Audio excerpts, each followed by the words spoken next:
அதிகாலை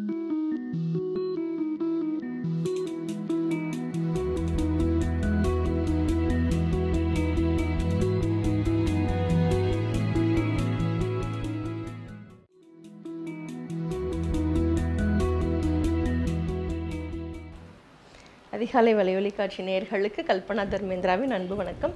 இது உங்கள் அதிகாலை வழங்கும் திருவள்ளுவரின் குறளும் குறளும்.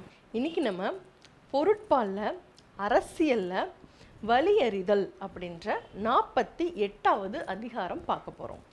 இதில் 471வது குறளாக திருவள்ளுவர் சொல்லியிருக்காரு, வினை வலியும் தன் வலியும் மாற்றான் வலியும் துணை வலியும் தூக்கி செயல் அப்படின்னு.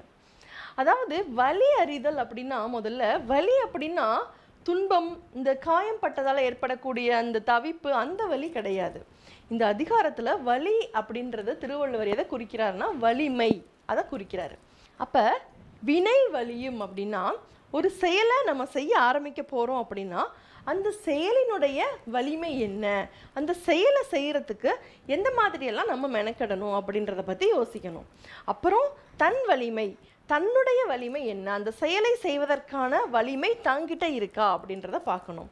அப்புறம் மாற்றான் வலிமை அப்படிங்கும்போது நம்ம யாரை எதிர்த்து அந்த செயல் பண்ண போகிறோம், இல்லை நம்மளுடைய பகைவர்கள் யார், அவர்களுடைய வலிமை என்ன அப்படின்றதையும் கொஞ்சம் யோசிக்கணும். அதையெல்லாம் தாண்டி துணை வலிமை.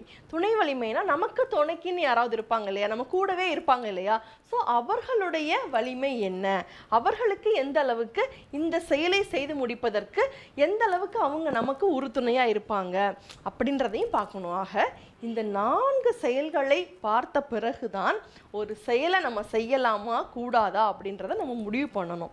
என்னன்னா, முதல்ல நம்ம செய்ய போகிற செயலின் வலிமை, அப்புறம் நம்மளுடைய வலிமை, மாற்றானுடைய வலிமை, நம்ம கூட வர துணையாளர்களின் வலிமை. இதை தான் திருவள்ளுவர் இந்த குறளில் ரொம்பவே அழகாக சொல்லியிருக்காரு. வினை வலியும் தன் வலியும் மாற்றான் வலியும் துணை வலியும் தூக்கி செயல் அப்படின்னு.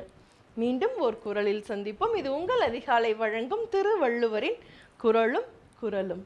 நன்றி. குறளும் குறளும் உலக பொதுமறையாம் திருக்குறள். காணத் தவறாதீர்கள் அன்பு நெஞ்சங்களே. ஒவ்வொரு நாளும் ஒரு திருக்குறளோடு உங்கள் அதிகாலையை உற்சாகமாக தொடங்குங்கள். நன்றி.